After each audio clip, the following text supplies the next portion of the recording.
नमस्कार मंडळी, मी छाया. आपल्या सर्वांचं आपल्या आणखीन एका नवीन व्हिडिओमध्ये अगदी मनापासून स्वागत करते. तर आणखीन एका नवीन दिवसाची मस्त सुरुवात झाली होती आणि सकाळ सकाळ आम्ही निघलो होतो जिमला. आम्ही आलो आता जिमला, सागर आणि मी, है ना? चला.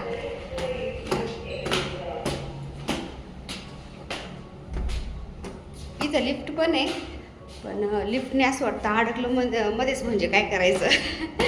त्यामुळे आम्ही शिड्या चढत येतो.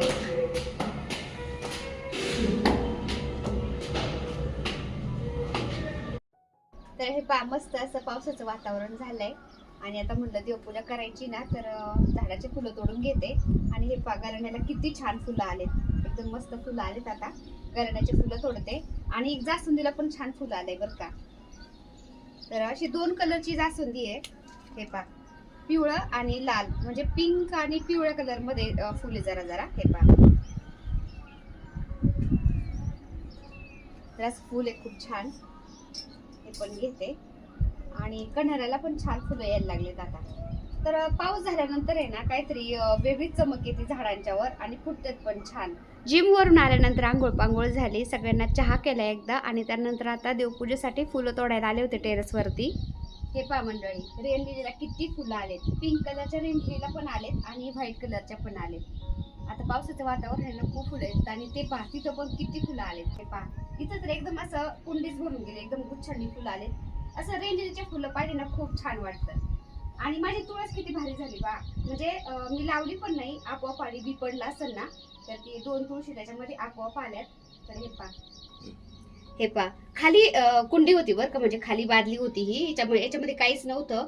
तर जास्वंदीची, म्हणजे वेगळ्या प्रकारची जास्वंदी, जरा त्याची काडी मी अशी इथं खोसली होती. तर ती पण किती छान फुटली, तुम्ही बघू शकता. पिंक कलरची का पिवळ्या कलरची काहीतरी जास्वंदी अशी मी खोसून दिली, ती फुटली. आणि त्याच्यानंतर याच्यामध्ये आपोआप ह्या तुळशी उगली. तर किती मस्त तेज ह्या तुळशीवर, तुम्ही बघू शकता. आपण हाताने लावल्यावर नाही एवढं तेज राहत बरं का, पण हे आपोआप आलेत ना आता, त्यामुळं किती छान आहे. त्याचं पानच किती मोठं आहे, तुम्ही बघू शकता. आणि पावसाची पाळी येऊन गेली ना, सगळं ओल्ल झालंय, चिकचिक झालंय इथं.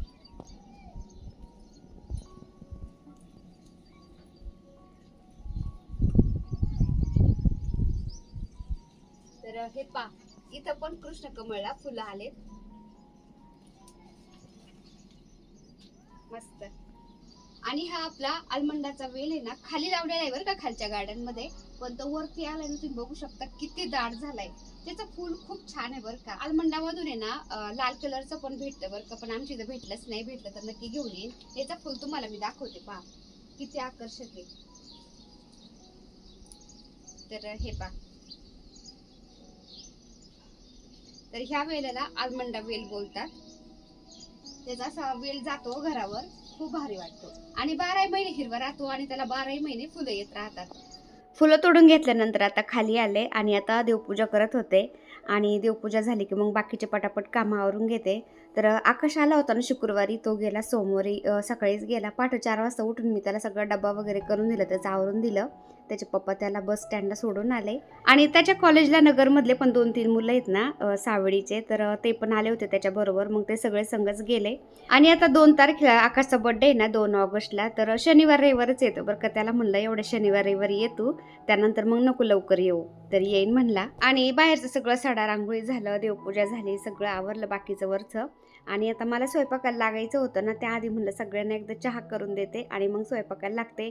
तर सागर काय म्हणला, आज आपल्याला अंडा करी बनव. म्हणलं खूप दिवस झाले अंडा करी खाल्ली नाही. तसं तो जिमवरून आला ना, सकाळ सकाळ अंडे उकडून खात असतो, पण तो म्हणला आज अंडा करी बनव भाजीला. आणि मी पहिलं काय करायचे, पातेल्यामध्ये अंडे उकडायला घालायचे ना पाण्यामध्ये, ते फुटायचेच बरं का. आणि ते खूपच कसतरी लागायचे, पोरं किळस पण करायचे. पण आता हे मी ॲमेझॉनवरून एक बॉयलर मागवल्यापासून इतके छान अंडे उकडतात ना, म्हणजे जास्त वेळ पण लागत नाही आणि पटकन उकडल्या जातात आणि अजिबात फुटत पण नाही. हे आगारोचं एक बॉयलर माझ्या सगळ्या ताईंना पण खूप आवडलं बरं का, कारण इंस्टाग्रामला पण मी रील टाकली होती ना, तर ती 2 मिलियन गेली, म्हणजे 20 लाख लोकांनी पाहिली. आणि यूट्यूबला पण खूप छान चालली होती. बरोबर हे एक मॅन्युअल पण आले, तर त्या मॅन्युअलमध्ये अंडे कसे बॉईल करायचे काय वगैरे सगळी माहिती दिलेली आहे. आपल्याला एकदम आतमधून सॉफ्ट अंडे पाहिजे की एकदम हार्ड पाहिजे, म्हणजे आतमध्ये पर्यंत शिजलेले पाहिजे असतील तर ते पाणी किती घ्यायचं ना सगळं त्याच्यावर दिलेलं आहे. कारण ही अगारोची एक बॉयलर मशीन आहे ना, ऑटोमॅटिक आहे. आपण त्याच्यामध्ये किती पाणी टाकतो ना त्यानुसार ती मशीन तितका वेळ चालू राहते. त्याच्यामधलं पाणी आटून गेलं ना मशीन आपोआप बंद होती. त्यामुळं पाणी आपण मोजून मापूनच घालायचं असतं. तर मशीन बरोबर हे मेजरिंग कप पण आलेला आहे ना, तर त्यानुसार मी पाणी घातलं मशीनमध्ये. आता अंड्याचा जो ट्रे आहे ना त्या मशीनवर ठेवला मी, आणि जे मेजरिंग कप आहे ना त्याच्या खालच्या बाजूला एक छोटीशी पिन पण आहे. तर त्या पिनाने काय करायचं, अंड्याला वरच्या बाजूला छोटंसं छिद्र पाडायचं आणि ते अंडं त्या ट्रेवरती मशीनवर ठेवून द्यायचं. असं केल्याने काय होतं, ते अंड्यामधलं एअर बाहेर जातो की काही माहीत नाही, पण ते अंडं फुटत नाही असं म्हणतात. मशीनमधला जो स्टीलचा भाग आहे ना त्याच्यावरती अजिबात पाणी नव्हतं राहिलेलं. मशीन लगेच बंद होती.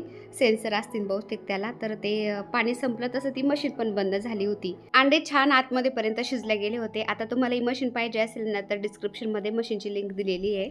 अंडे सगळे सोलून घेतले आणि अंडा करीसाठी वाटण काय काय घेतले तुम्हाला दाखवते. 2 कांदे उभे कापून घेतले, कोथिंबीर मुठभर, 1 टोमॅटो, खोबरं, लसण आणि धने. आपल्याला भाजी किती माणसांची करायची त्यानुसार वाटण आपण कमी जास्त करू शकतो. आता सगळ्यात आधी तेलामध्ये मी खोबरं भाजून घेते, त्यानंतर कांदा भाजून घ्यायचा, धने भाजून घ्यायचे, सगळं वाटण आपण व्यवस्थित भाजून घ्यायचं आणि अगदी थोडंसं पाणी घालून आपण मिक्सरला त्याची पेस्ट तयार करून घ्यायची. तर तुम्ही बघू शकता खोबरं एकदम ब्राऊन होईपर्यंत मी भाजून घेतलं. त्यानंतर आता ब्राऊन होईपर्यंत कांदा भाजून घ्यायचा, म्हणजे भाजीला चव छान येते. आणि आता वाटण तुम्हाला दाखवायचं होतं ना त्यामुळे मी धने पण भाजायला घेतलेत, नाही तर मी धन्याची पावडर करून ठेवत असते एकदम बारीक. आणि त्यानंतर मग जेव्हा आपण मसाले घालतो ना भाजीमध्ये तेव्हा मग धने पावडर घालत असते. कारण कधी कधी काय होतं, धने मिक्सरला एकदम व्यवस्थित बारीक झाले जात नाही आणि मग ते दाताखाली टच लागले ना खूप कस तरी वाटतं. त्यामुळे मी मिक्सरला आधीच ते धने भाजून व्यवस्थित पावडर करून ठेवत असते आणि भाजी करायच्या वेळेस मग थोडी पावडर घालायची, तर फ्लेवर छान येतो भाजीचा आणि भाजी पण छान लागते. कांदा भाजून झाल्यानंतर धने पण भाजून घेतले आणि धने काढून घेतल्यानंतर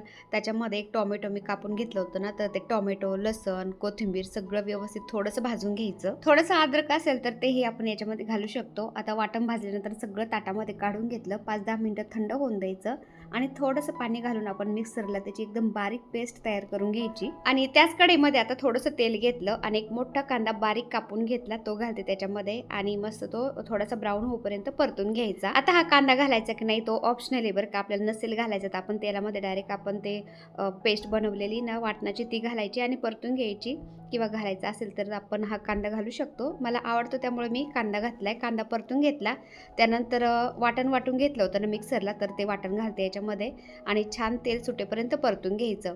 आता थोडंसं मिक्स झाल्यानंतर लगेच आपण त्याच्यामध्ये ना मसाले घालायचे.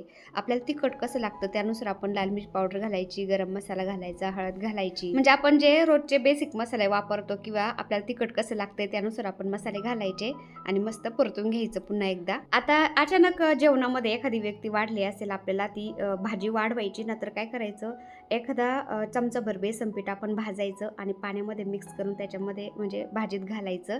तर एक उकळी आली ना ती भाजी वाढल्या जाती आणि घट्टसर झाल्या जाती आणि चव पण छान लागते. आता तेल सुटेपर्यंत ग्रेव्ही मस्त मी परतून घेतली. आता त्याच्यामध्ये पाणी घालायचं, एक उकळी येऊन द्यायची. उकळी येऊन भाजी शांत झाल्यावर, तरी आल्यावर मस्त मग वरून त्याच्यामध्ये अंडे सोडायचे.